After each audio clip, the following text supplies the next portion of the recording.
اللہ الرحمن 22ویں قرآن میں سورہ احقاف میں بتایا گیا ہے کہ یہ بت جن کی تم عبادت کرتے ہو پوچھتے ہو یہ نہ سنتے ہیں نہ دیکھتے ہیں نہ تمہیں کوئی فائدہ پہنچا سکتے ہیں. کس کو تم نے خدا بنایا ہے؟ رب کو خدا بناؤ. کائنات کے والے ساری کائنات کو چلا رہا ہے. نقصان فائدہ اس کے ہاتھ میں. ان کو تو کچھ بھی اختیار نہیں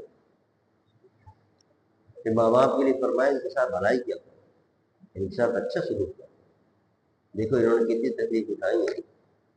کتنے دن تو ماں نے اپنے پیٹ میں رکھا ہے، پھر پیدائش کے وقت اتنی تکلیف، پھر کیا نام ہے دودھ پلایا 2 سال 2.5 سال تک، اس کی علیحدہ تکلیف. کتنی تکلیف اٹھائیں گے، اس کا حق ادا نہیں کر سکتے. ان کے ساتھ اچھا سلوک کیا. اس کے بعد فرمایا کہ جن گزر رہے تھے حضور قرآن پاک کی تلاوت کر رہے تھے. ظاہر ہے کہ جس نبی پر قرآن نازل ہوا ہے وہ تلاوت کر رہے ہیں تو اس کی تو کیسی طوفان ہوگا. اڑتے ہوئے اور جاتے ہوئے جنات جو تھے وہ رک گئے، حضور کی تلاوت کو سننے لگے اور کہنے لگے کہ واقعی سچا دین ہے، سچے نبی ہے. ایمان لے آئے، حضور پر کلمہ پڑھ لیا. پھر اپنے علاقے میں دوسرے جنوں کو بتایا جاتا ہے، ان کو لے کر آئے. پھر انہوں نے بھی کلمہ پڑھا. حضور پڑھی. سورہ محمد شروع ہو رہی ہے، اس کے اندر جہاد کا حکم دیا. اور دیکھیے نا قرآن پاک میں بار بار جہاد کا حکم کہ دشمن کو اگر تم اس پر غلبہ حاصل کرنا چاہتے اللہ کی جہاد رکھو، ورنہ وہ تم پر غالب ہو جائیں گے اور تمہیں غلام بنا کر رکھیں گے. جیسے آج تمام اسلامی حکومت اور حکمران کو غلام بنے گا. جہاد کریں تو پھر یہ غلام بنے. شروع کا دور تھا تو فرمائے کہ اسیروں کو جو پکڑ کے لائے اور جن قیدیوں کو ان کو بھی قتل کرو تاکہ رعب بیٹھے دشمنوں پر اور مشرکین پر اسلام کی رعب ہو. تو ان کو اسیروں کو بھی قتل کرو. پھر جب غلبہ ہو گیا مسلمانوں کا تو پھر ان کو اجازت دے دی گئی کہ چاہو تو فدیہ لے کر چھوڑ دو، چاہو تو حراست میں رکھو، چاہے تو قتل کرو، تمہاری مرضی ہے. حالات کو دیکھ کر فیصلہ کیا کرو. لیکن شروع میں حکم دیا کہ ان کو مارو، کسی کو قتل کرو.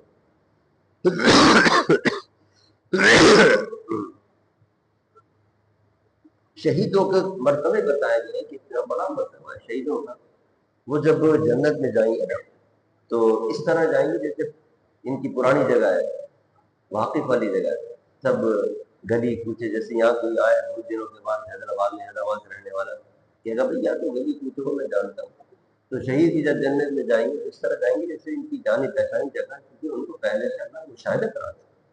قبر کے اندر ان کو بتا دیا جائے گا، قبر سے پہلے بھی ان کو دکھا دی جائے گی جگہ شہیدوں کو کہ یہ تمہاری جگہ ہے. شہادت کی وجہ سے اللہ نے تمہیں یہ مقام عطا کیا، یہ تمہیں محل عطا کیا. تو وہ جب جنت میں آئیں گے تو ایسے جائیں گے جیسے تعارف ہے ان کو پہلے سے متعارف ہے. سورہ فرمائے جو کافر ہیں وہ تو اس طرح کھاتے جیسے چوپائے جو ہے. اب گائے ہے، بکری ہے، اس کو ذبح کرنے کا وقت آ رہا ہے، بسم اللہ پڑھا جا رہا ہے. بقرعید کے دن اس کو چارہ کھلاؤ، پھر بھی کھائی ہے. گائے بھی کھا رہی ہے چارہ، اس کو پتہ ہی نہیں چلتا 2 منٹ کے بعد اس کو ذبح ہونے والا. یہی کافروں کو پتہ نہیں کہ اب موت آنے والی ہے اور موت کے بعد پھر جہنم ہی جہنم ہے. کھائے جا رہے ہیں، دنیا کمانے میں لگے، آخر تک میں پتہ نہیں.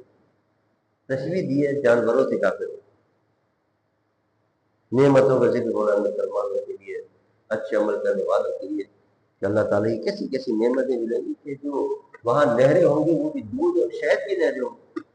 یہاں خالص شہد جو ہے وہ ایک بوتل کے اندر ملنا مشکل ہو جاتا ہے، اور وہاں پوری نہر جو ہوگی خالص شہد کی ہوگی.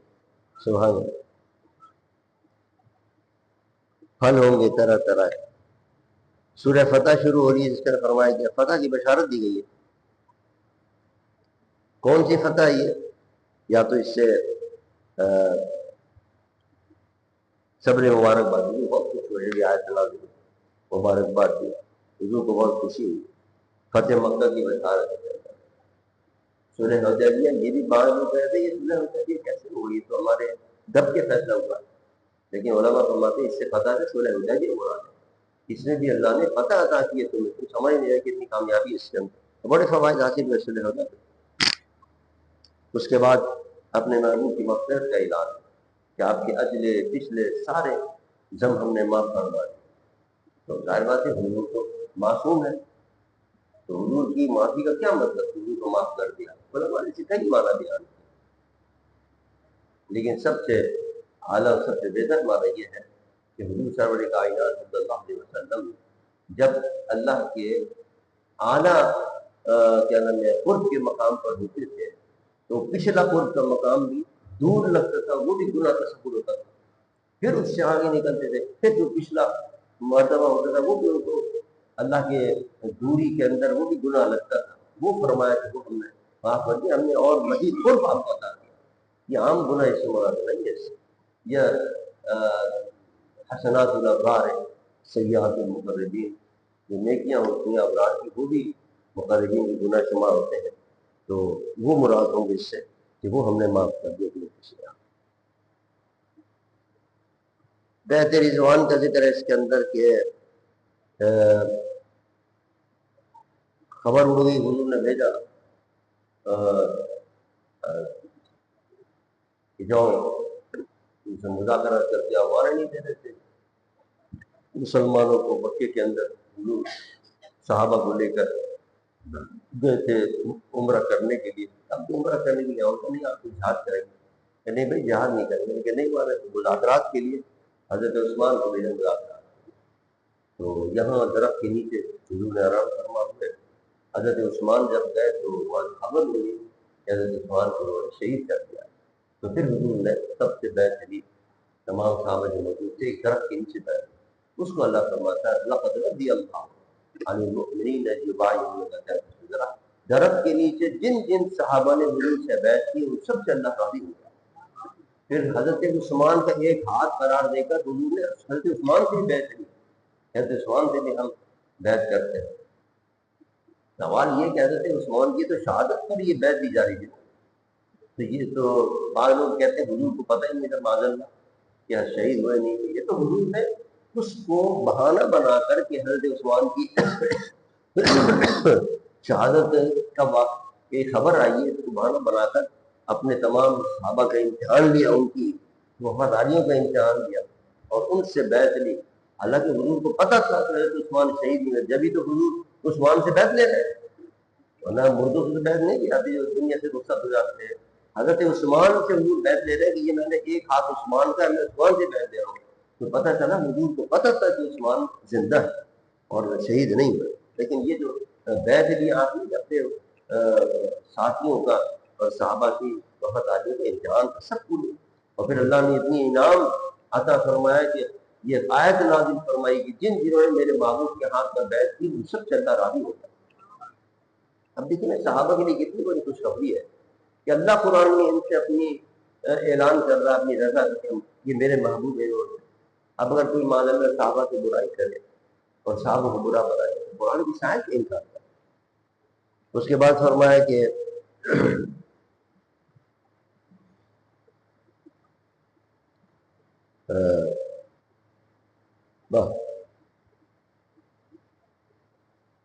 اس کے بعد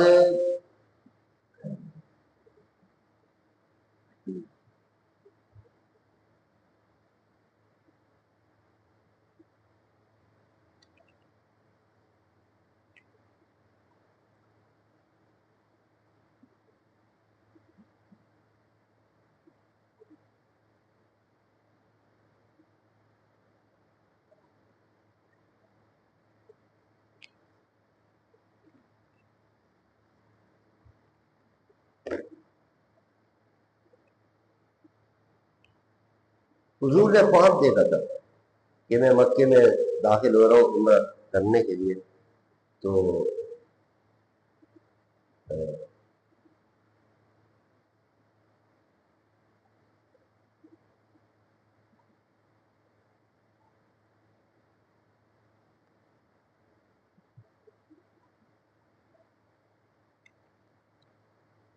اللہ تعالیٰ نے وہ سچا کیا. یعنی جو حضور نے دیکھا تھا کہ ہم جا رہے ہیں عمرہ کریں گے اور مکے میں داخل ہوں گے، تو حضور لے کے چلے تمام صحابہ. حالانکہ اللہ کو مانتے ہیں کہ یہ ہم نے محبوب کے پاک کو سچا کیا ہے. اس سال نہیں، انشاءاللہ ایک وقت آئے گا کہ حضور مکے میں داخل ہوں گے، سال آتے ہیں حضور کا پاک سچا ہے، واقعی سچا ہے. حضور پورے صحابہ کے ساتھ داخل ہوئے اور ایک اللہ نے فتح تھا صحابہ کے ساتھ مکے میں داخل ہوئے. یعنی اس خواب جو تھا وہ سچا ہے. اللہ تعالیٰ اپنے محبوب کے غلاموں کی اور صحابہ کی تعریف کر محمد رسول اللہ والذین معہ، اور کیا شان بیان کی کہ میرے محبوب کے جو ساتھی ہیں وہ کافروں پر سخت ہیں اور آپس میں نرم. یہ جو ادا ہے نا، یہ اللہ کو پسند ہے. شدہ علی الکفار رحماء تراہم رکعا سجدا، کبھی سجدے میں ہوتے ہیں، کبھی رکوع میں ہوتے ہیں، کبھی یہ لڑا رہے ہوتے ہیں اللہ کی بات. یہ جو تعریف کی اللہ تعالیٰ نے اپنے محبوب کے محبوبوں کی اور صحابہ کرام کی، وہ ساتھ اختیار کرنے چاہیے. انسان اپنے مسلمان بھائیوں کے ساتھ نرمی اختیار کرے، لیکن جب کافروں کے مقابلے نہ سخت. یہاں الٹا معاملہ، ہمارے حکمران مودی سے تو ٹینگے بڑھانے کی کوشش کرتے رہتے ہیں اور جو مسلمان ہیں وہ سختی کرتے ہیں. عجیب بات، الٹا معاملہ. سورہ حجرات کے اندر اللہ تعالیٰ اپنے محبوب کے دربار کی ادب بیان فرما رہا ہے. کیا شان ہے حضور کی. یعنی دنیا والوں کے بڑے بڑے بادشاہوں کے دربار کے عادات ان کے وزراء تیار کرتے ہیں، اور محبوب کائنات، محبوب کائنات حضور سرور کائنات صلی اللہ علیہ وسلم کے دربار کی عادات اللہ قرآن میں بتا رہا ہے. اور فرمایا دیکھو میرے محبوب سے آگے مت بڑھو کسی چیز کے اندر. بعض صحابہ نے ذبح کر لیا تھا بقرعید کے دن پہلے قربانی. فرمایا نہیں، تمہاری قربانی قبول نہیں، تم نے میرے محبوب سے پہلے قربانی کی. وہ تو عبادت ہے قربانی، تمہارے محبوب پہلے کریں گے قربانی. کوئی عمل ہو، کوئی نیک کام ہو، کوئی کیا نام ہے قول ہو، کوئی فعل ہو، کوئی بھی ہو، ہر چیز کے اندر حضور کو اتباع کرو اور حضور سے آگے بڑھنے کی کوشش کرو. جو حضور نے کہہ دیا تو حضور یہ پیچھے چلو. بڑا جامع ضلع تو بدلو، اپنے آپ کو آگے مت بڑھو کہ نہیں، حتیٰ کہ اپنی نفسانی خواہشات کو نہیں. جب حضور نے کوئی حکم دے دیا نہیں میرا جی نہیں چاہ رہا، نہیں، حضور کے خواہش کے تابع ہونی چاہیے تمہارے پاس، حضور کی رضا کے تابع ہونی چاہیے تمہارے رضا، نہیں تمہاری رضا کچھ اور. پھر فرمایا کہ آواز بھی اونچی نہ کرنا. اگر آواز بھی اونچی ہوگی محبوب کے باتیں تو ساری نیکیاں برباد ہو جائیں گی. نیکیاں کب برباد ہوتی ہیں؟ جب انسان کافر ہو جاتا ہے، مرتد ہو جاتا ہے. تو پتہ کرنا حضور کی ادنا سی گستاخی سے بھی آواز اونچی ہو جائے، اتنی سی گستاخی سے بھی انسان ایمان سے نکل جاتا ہے. تو اگر کوئی بڑی گستاخی کرے، بڑی کوئی توہین کرے، وہ کب رہ گئے مسلمان. اور پھر یہ بھی فرمایا کہ انتم لا تشعرون، کہ تمہاری نیکی برباد ہوگی تمہیں پتہ بھی نہیں چلے گا. یہ کیوں کہا پتہ نہیں چلے گا؟ اس لیے کہ اگر آدمی کو پتہ چل جائے کہ میرا یہ خسارہ ہو گیا، نقصان ہو گیا، تو پھر تنازعی معافات کی آدمی کوشش کرتا ہے کہ کیا نام ہے چلو یہ میرا پیسہ ضائع ہو گیا پھر جمع کرو دوبارہ اگر پتہ چل جائے کیا. لیکن کسی کو پتہ ہی نہیں چلے کہ پیسے میرے چلے گئے، وہ آرام سے بیٹھا ہوا کہ پیسے موجود ہیں، وقت کے اوپر پتہ چلا کہ یہ تو کچھ بھی نہیں.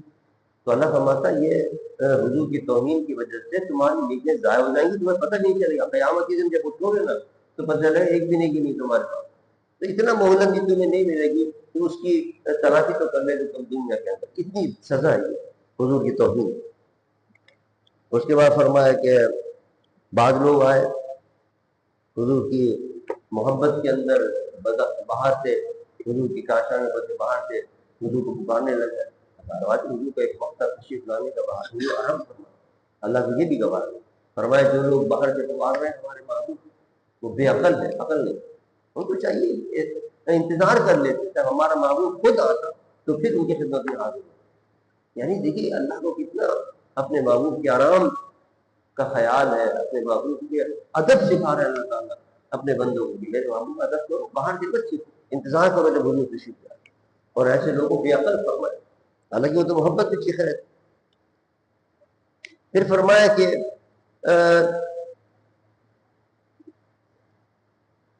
ایسا مت پکارو، یہ بھی تیسرا ادب سکھایا آپس میں جس طرح پکارتے ایسے مت پکارو. یعنی کیا مطلب؟ آپس میں تم نام لے کے پکار، زید آ جاؤ، امر آ جاؤ، ایسے مت. حضور کو پکارنا ہو تو یا رسول اللہ کہہ کے پکارو، یا نبی اللہ کہہ. ہم بھی جب نعرہ لگاتے ہیں نعرہ رسالت تو یا محمد نہیں کہتے، یا رسول اللہ کہہ کے پکارو. یوں سمجھیے نعرہ رسالت میں جب ہم یا رسول اللہ لگاتے ہیں تو اس آیت پر عمل کر رہے ہیں. اب یہ الٹا معاملہ، لوگ کہتے ہیں کہ یا رسول اللہ کہنی شرک. ارے بھائی قرآن میں کیا کہہ رہا ہے کہ میرے معبود کو نام لے کے مت پکارو، اچھے الفاظ سے پکارو. اس کے بعد فرمایا کہ جب مسلمان آپس میں لڑ پڑے تو تمہاری ذمہ داری ہے ان کی صلح کراؤ، اور صلح کرانے کے بعد جو پھر بغاوت کرے ان میں سے، نہ مانے تم اس صلح کو اور بغاوت کرے تو سب مل کر اس کو کیا نام ہے تیار کرو اور اس کے خلاف کوشش کرو کہ تم کیوں بغاوت کرو. یہ نہیں کہ چھوڑ کے فیصلہ کر دیا کوئی مانے نہیں مانے کے. جب فیصلہ ہو گیا ہے اب اس کو چاہیے ہوتا ہے جو کوئی بغاوت کرے پھر اس کے خلاف لڑو، یہ نہیں خاموش بن جاؤ. اسی طرح فرمایا کہ کوئی خبر اڑا کے لیا ہے تو خبروں پر اعتماد مت کیا کرو جب تک کہ کوئی یقینی خبر نہ ہو. کسی نے افواہ کر دی، اس نے اس کو سنا دی، اس کو کر دی. افواہوں پر کام نہیں کرنا چاہیے اور اڑانی نہیں چاہیے خبر. پتہ نہیں اس سے کتنے معاملات خراب ہو جاتے ہیں، بڑی بڑی لڑائیاں شروع ہو جاتی ہیں چھوٹی سی افواہ. لہٰذا افواہ پھیلانے سے منع کرنا، تحقیق کرو پھر بات کو آگے پہنچو. مسلمانوں کو کہا آپس میں بھائی بھائی ہے، مسلمان آپس میں بھائی ہے. کہیں کا رہنے والا ہاں وہ ایران کا رہنے والا ہو، سوران کا رہنے والا ہو، یا کہیں کسی اور ملک افریقہ کا رہنے والا، کلمہ پڑھ لیا تو تمہارا بھائی ہو گیا. اب اس کے دکھ میں، اس کے درد میں اس کے ساتھ میں شریک ہو سکے. یہ نہیں کہ وہ بیچارہ مصیبت میں اس کو مصیبت میں چھوڑ دو، نہیں، اس کے دکھ اور درد میں شریک ہونا چاہیے. بھائی بھائی کے درد میں شریک ہوتا ہے، یہ قوت اسلامی ہے. کسی کا مذاق نہ ہوگا، واہ کیا اچھی بات. کسی کا مذاق اڑاؤ ہو سکتا ہے اللہ کی بارگاہ میں تم سے اچھا ہو تو اس کا دل دکھتا ہے. مذاق اڑانے سے آدمی کا دل دکھتا ہے، اور اللہ تعالیٰ کو مسلمان کا دل دکھانا یہ گوارا نہیں ہے، گناہ ہوتا ہے دل کسی کا توڑ. اسی طرح عیب لگانا کسی یہ سدا ایسا تھا اپنا ایسا تھا، یہ سب گناہ کا کام ہے. شاید اللہ خواہ تم سے بہتر ہو جس کو تم برا بنا کرو. غیبت نہ کرو، غیبت کرنے کا منع فرمایا. فرمایا مردہ بھائی کا گوشت کھانا ہے غیبت کرنا، قیامت میں یہ سزا ملے گی. سورہ قاف کے اندر فرمایا گیا کہ ہم شہرک سے بھی زیادہ قریب ہیں. یعنی شہرک جو انسان کی یہ کٹ جائے آدمی مر جاتا ہے. پوری باڈی کے اندر انسان کے خون اس کے ذریعے جاتا ہے، یہ کٹ جائے تو آدمی مر جاتا ہے. تو اللہ تعالیٰ جو ہے وہ تمہاری شہرت سے بھی نہیں ہے. تمہیں اپنے نفس کا کتنی معلومات نہیں ہے، اتنا اختیار نہیں جتنا اللہ کو تمہارے معلومات ہے اور تم پر وہ قادر ہے، قدرت رکھتا ہے اور تمہیں جانتا ہے. تمہارا تو اپنے حال سے تو وہ زیادہ جانتا ہے. کرامن کاتبین جیسے کرا ہے، ہم نے 2 فرشتے مقرر کیے ہیں جو بھی تمہارے منہ سے زبان سے بات نکلتی وہ لکھ لیتے ہیں. اللہ اب انسان کو سوچ سمجھ کے بولنا چاہیے. اب بعض لوگوں کو گالی کی عادت پڑی ہوتی ہے، محبت نہیں گالی بک رہے، کسی کو بلائے تو گالی بک رہے. تو وہ جو فرشتے ہیں کرامن کاتبین وہ لکھ رہے ہیں آپ کے بعد. اب وہ یہ نہیں دیکھیں کہ آپ نے محبت میں گالی دی ہے، گالی تو گالی فسق ہے برائی. تو لہٰذا آدمی کو الفاظ جو بھی نکالے وہ سمجھ کے نکالنا چاہیے. اس کا حساب ہوگا، یہ کہ لفظ کا حساب ہر قول و فعل تمہارا لکھا جاتا ہے. جہنم سے فرمائے گا اللہ قیامت کے دن کیا تو بھر گئی ہے؟ کہے گی نہیں ابھی تو میں نہیں بھری. اللہ فرمائے اور ڈالو اس کے اندر، اور ڈالو اس کے اندر آدمی بھر. اللہ ہواؤں کی قسم سورہ ذاریات میں کھائی جا رہی ہے جو اڑاتی ہے بچوں کو، بادلوں کو اٹھا کے لے جاتی ہے، بارشیں برساتی ہیں اس کے حکم پر. یعنی دیکھیے اللہ کی کیا شان نظر آتی ہے کہ انسان ایک گھر کے اندر ایک باغ بنا لو تو باغ کے اندر پانی دینا مشکل ہو جاتا ہے. پانی نہیں پہنچے سب باغ کے اندر تو جل جاتے پودے جل جاتے ہیں. اور یہ اللہ تعالیٰ کو جانے جنگلوں کے اندر کس قدر باغ آتے ہیں، کون پانی دے گا؟ تو اللہ فرماتا ہے ہم یہ جو بادل ہیں اس کے اندر مشقیں پانی کی جا رہی ہیں، بھر بھر کے جا رہے ہیں، ڈرم پانی کے بھر بھر کے جا رہے ہیں. جہاں دورا دور علاقہ ہوتا ہے برسنے شروع ہو جاتا ہے، پانی ڈلا پھر آگے چلے گا، پھر پانی ڈلا پھر آگے چلے گا. قدرت کی شان نظر آتا ہے. کہاں کہاں وہ پانی پہنچا رہا ہے، کس طرح وہ کیا نام ہے درختوں کو سرسبز رکھ رہا ہے. واہ واہ. فرمایا متقیوں کی تعریف ہے، ان کے اوصاف بیان ہے. رات کو کم سوتے ہیں اور جب اس شہر کے وقت اٹھتے ہیں تو توبہ استغفار کرتے ہیں. اللہ کے پیاروں کی صفت کہ شہری کے وقت اٹھ کے توبہ کرے اور استغفار کرے. اللہ کے بعد یہ وقت ہوتا ہے خاص اللہ کی رحمت کے حاصل کرنے.